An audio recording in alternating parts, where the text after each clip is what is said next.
diskutēt var par vārdu, kas tad ir Dievs, kas nav Dievs, ko kurš saprot, bet, sāksim ar pašu sākumu. Un tāpēc visa veidiskā kultūra, viņa balstās uz to, ka tā sapratne par saikni ar Dievu caur dzimtu, caur senčiem, un sapratne par saikni ar esamību, kā nemarstību, ja mums ir turpinājums, ja mums ir mūsu bioloģiskie pēcnācēji, kas sanskritā tiek saukti par tokā. Ir tanu un ir tokā. Tanu tas ir, teiksim, vairāk saistīts ar, teiksim, mūsu prāta projekciju vai prāta saikni ar visuma prātu, kas arī starp citu, arī zinātnīski, teiksim, to nebūtu prātīgi noliegt, ka ir visuma prāts un ir katrs atsevišķais prāts un ir ļoti daudz,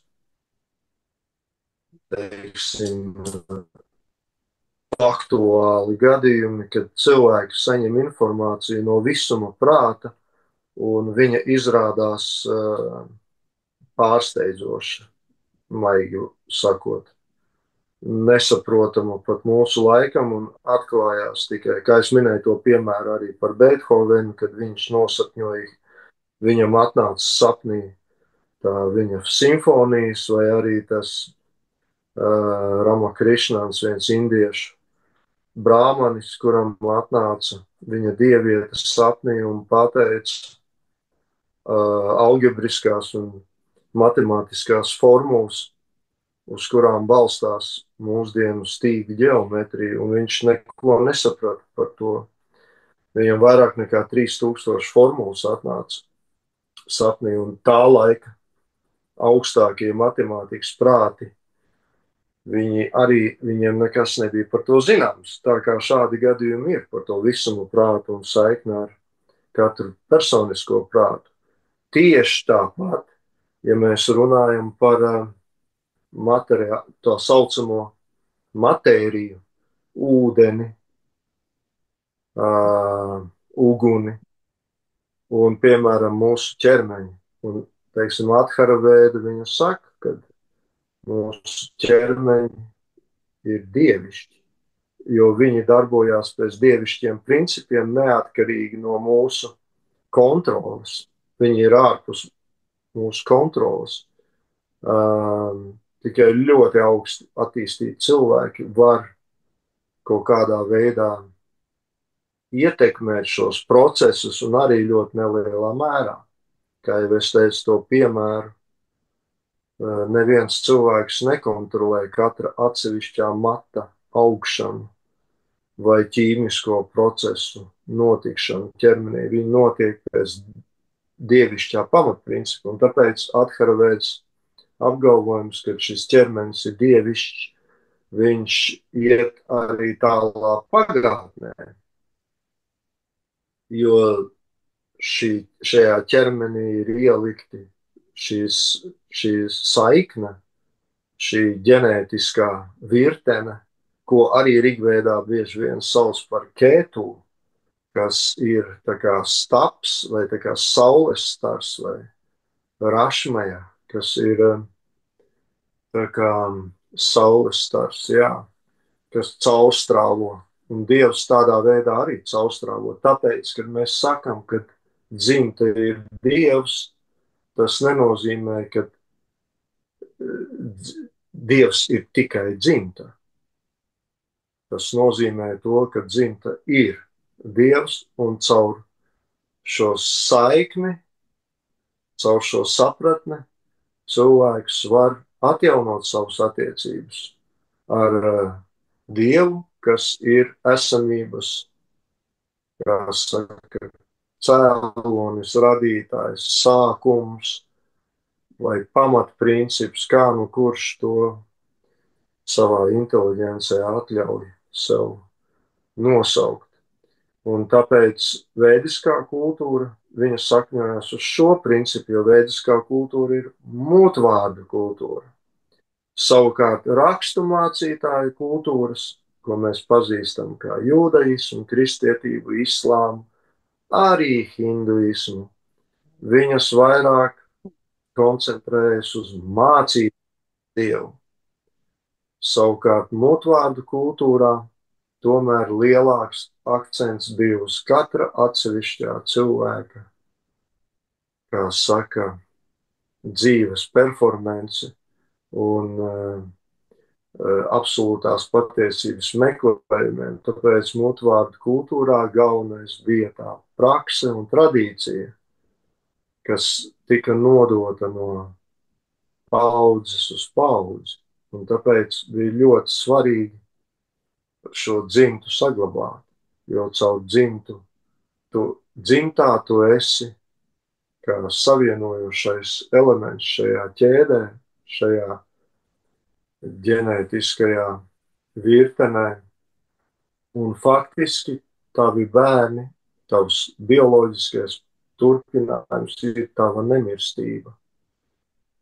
Jo, protams, cilvēkiem bija sapratne arī par savu atsevišķo turpmāko dzīvi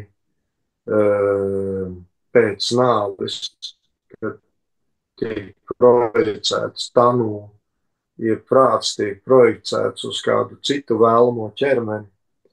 Un no tā izriet arī nākošā lieta, kad tā saucamais animisms, kad cilvēki godināja dabu, augus, kokus vai kukaiņus vai kaut ko vismazākās dzīvās būtnes, viņš jau arī sakņojas tajā pamatprincipā, sapratnē, ka varbūt tavi senči tagad ir kāds stirna vai kāds putns vai kāds koks.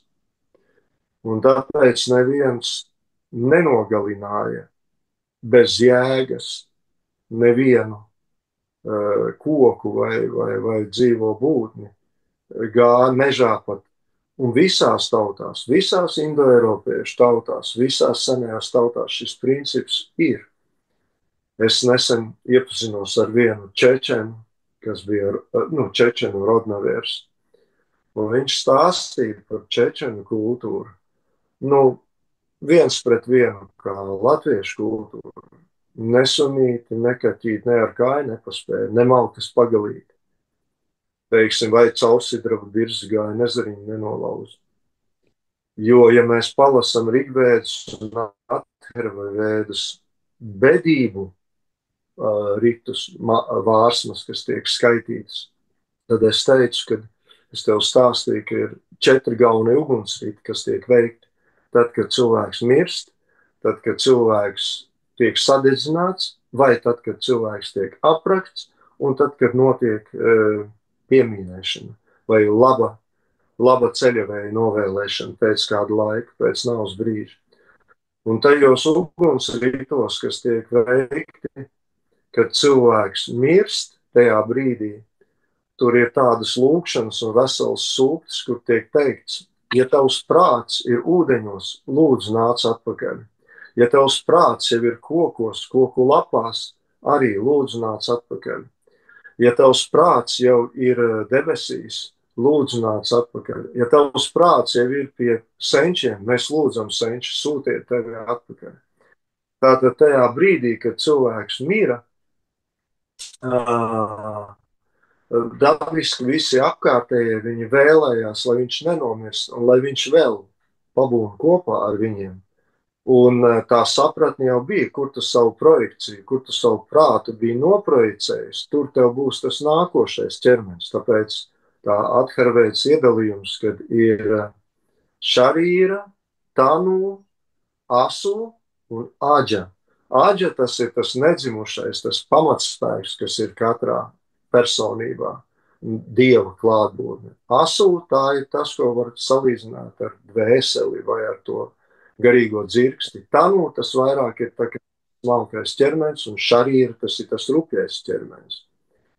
Bet attieksme bija ļoti svētīga pret visiem šīm lietām. Tātad šarīra, rupjais ķermenis, viņš pārstāja eksistēt, bet ar savu tanu, ar smalko ķermeni, ar savu prātu, nāves brīdī tu varēji jau projicēt uz to nākošo dzīvi. Un tas arī saskan ar sitvilnīti maliņā. Būs tev dēls augumins, ja Daugaviņa melnacīte, melnteka vakarā. Kā tu melna, kā tu balta neticēji. Jā, Daugaviņa Nu, melnacīte, balteka vakarā. Balta neticējusi, pilna baltu dvēselīšu. Un tad tur bija, nezināja, nemanīja, no kurienes šeit atnāca. Vai te mana vēša atpūta, vai atnes jūras vīnu. Šai zemē, šai saulē viesiem vien padzīvoja viņa zem, viņa saule, tā visam mūžiņam. Ūdeņiem, akmeņiem, tam dzīvota saules mūža. Brīdi laiks šeit dzīvot, nedzīvot saules mūža. Tā kā tās un pilnu jauku dvēselīšu sitvilnīt maliņā būs tev dēlis augumiņas. Tātad tā sapratne, viņa bija Daugava dvēseļu upe, viņa pilnā ar dvēselēm. Un sitvilnīt maliņā būs tev dēlis augumiņas. Un tāpēc tā attieksme, tas, ko mūsu neizglītotie cilvēki ar savām mūsdienu uzspiestajām matricām, viņi mēģina padarīt pagāni, animisti, daudzdievi vai kaut kas tam līdzīgs. Nu, tas īsti neatbilst patiesībai. Jo cilvēkiem bija tā sapratne par saikni, un tur nav nekāda konflikta. Es godinu savus senčus, es viņiem vēlu labu, kā jau es teicu, mūsu pirmajās video, paklau, ko es tu tev biji gribētu, ierakstījis. es tev gribētu pārtraukt bišķiņ, jā. Drīkst? Man, Jā, jā, uh, aizpeldēji. man ir tā, teiksim tā, mēs dzimstam, pārdzimstam. Tas tā kā ir skaidrs, ja, kad veseli nemirstīgi, viņi mūžīgi, viņa piedzimst no, teiksim, ķermenī, ja viņa inkarnējās, pēc tam pēc šī ķermeņa nāves viņa iet tālāk, ja. Es atstāju Es savus, tā ir uh, personība. jā. Un tagad tā, skaties, uh, es, piemēram, Ķermeņa. es,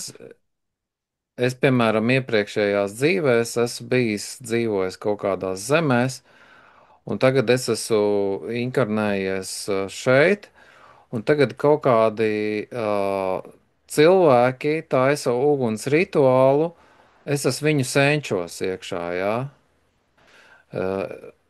Vispār es pats iepriekšējās dzīvēs, jā, ar esmu sensis, sanāk, kad tā kā, sanāk, kad tagad viņi taisa to rituālu un sauc to sensi, bet es jau esmu inkarnējies tagad kaut kādā latvieša ķermenī, kaut kādā 21. gadsimtā, jā, un kas notiek tanī brīdī, kad, kā tas, es nespēju saprast to, viņi jau sen ir inkarnējušies, kur viņi tur rodās tagad, visi tagad, kas ir inkarnācijā, pēkšņi saskrien kaut kādā tur Mumbajā, un tā kā, ko? Kā tas notiek? Es nesaprotu šo te vienkārši. Jā, saprotu, ka tu nesaproti, jo man, piemēram, tas ir pilnībā skaidrs. Man tas ir ļoti skaidrs. Tas ir tik skaidrs, kā iedomāties. Pirmām kārtām, tad, kad tu skaiti šīs lūkšanas, ja, to kāja tanajāja šamjo, tad, kad tu godini senčus, tu jau arī vēli labumu visiem arī taviem pēctečiem, jo godinot senčus, tu kļūsti godināms. Un faktiski tu pats jau esi sensis daudzās vārsmās, tas ir teikts. Un tāpēc dotajā gadījumā tu esi inkarnējies šajā latviešu ķermenī. Pateicoties tam, ka kaut kādā simtiem dzīves atpakaļ tu esi sekojis šai senču godināšanai, veicot ugunsritus, tu esi lūdzis šamjo, jeb svētību, jeb veiksmi, jeb izdošanos tanajāja tavām nākošajām inkarnācijām un tokāja taviem bioloģiskajiem pēctečiem. Tātad faktiski, kāpēc tiek teikts, ka godina senčus, saka svadā, krieviski tas labi skan, svajodaju. Tātad tu dod savas svētības, tu dod savus laba vēlējumus gan visām savām nākošajām inkarnācijām, gan savam bioloģiskiem pēctečiem, gan savu bioloģisko senču, kā saka, nu, dvēselēm vai personībām, kuras tagad ir visur, kur citur. Un tādā veidā sanāk šī pasaules mīlestība, ko rakstu mācītāju kultūras nevar vēl līdz šim laikam atrisināt, kā lai mīl pasauli. Jo sanāk tā, ka tiek pasludināta Dieva mīlestība, bet tajā pat laikā citi cīnieku tu uzreiz nokausi. Tāpēc šī lieta par to, viņa jau ir tādā veidā, ka tu jau vērsies caur mēdījiem, caur uguni, caur ūdeni, caur elpu, caur gaisu, caur ēteri. Tu saproti, caur zemi. Tu vērsies caur visām šīm pamatvielām, un viņi jau ir tie, kas nodod tālāk. Ja, piemēram, bija nesen zinātniskie pētījumi teoriju līmenī vai hipotēžu līmenī par ūdeni un atmiņu. Un ir vesela grupa, cilvēki ar zinātniskiem grādiem, kas nonākuši pie secinājuma, jā, kas tad ir atmiņa? Ir taču atmiņa, ķermenim ir atmiņa, kaut vai nervu ziņā, no kā sastāv mūsu ķermenis? Viņš sastāv no ūdens. Ūdenim ir atmiņa. Piemēram, arī, teiksim, ka tur bija ūdens musturus pētīja, tur ierunātie ūdeņi. Var atrast internetā, teiksim, šos pētījumus, viņa veidi, bet jebkā gadījumā mēs domājam, ka apkārtējā pasaule ir nedzīva, bet izrādās, ka tā gluži nav.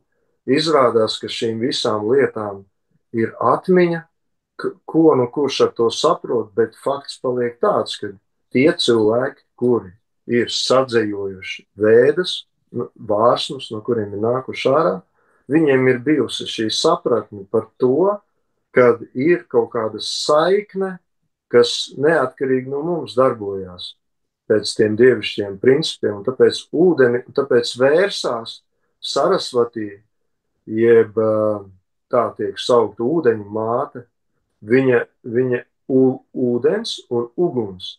Tie ir divi mēdīji, kas ļauj mums nonākt kontaktā ar tām dzīvajām būtnēm un ar tiem ķermeņiem un ar tām personībām, kas ar mums ir saistīti tā vai citādi. Un tāpēc tas nav tāds uga buga, ja, ka tur piesauc tur garus spokus, veļus, tur kaut ko.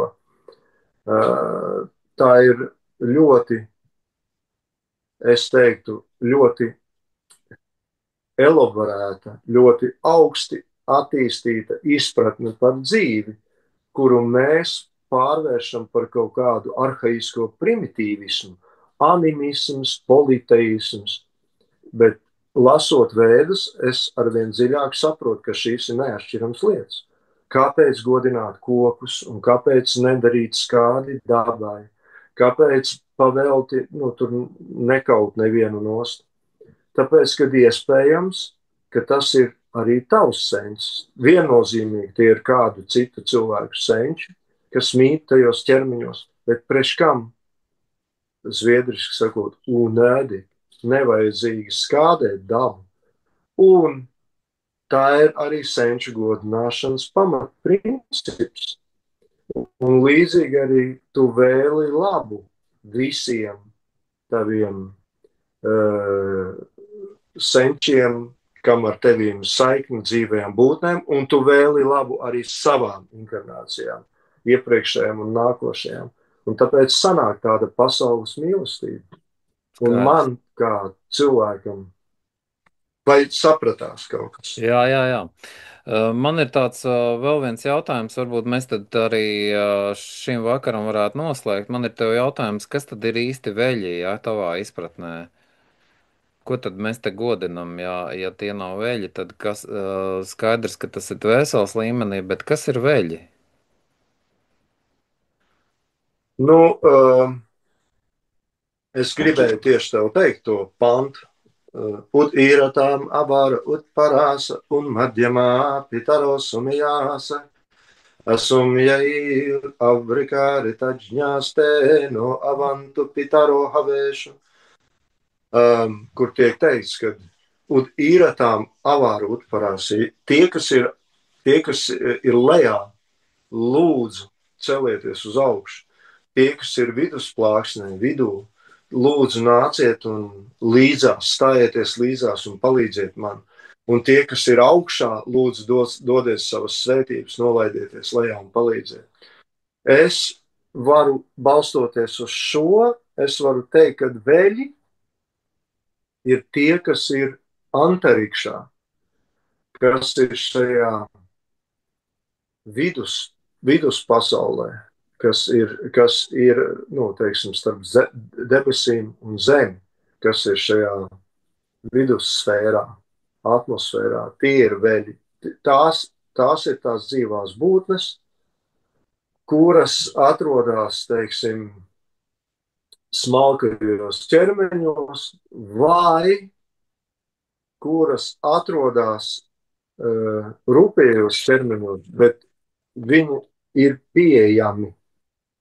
Līdz, teiksim, es nevarētu teikt, ka cilvēks, kas atrodas, teiksim, kopā ar dieviem, kad viņš atrodas, teiksim, ka viņš ir vēlis, bet noteikti viņam ir ķermenis, viņam noteikti ir personība, kas atļauj viņam ceļot ārpus mūsu pieņemtajām dimensijām, kas atļauj, teiksim, ierasties un palīdzēt, bet tas nav vēlis. Manā izpratnē tas nav vēlis.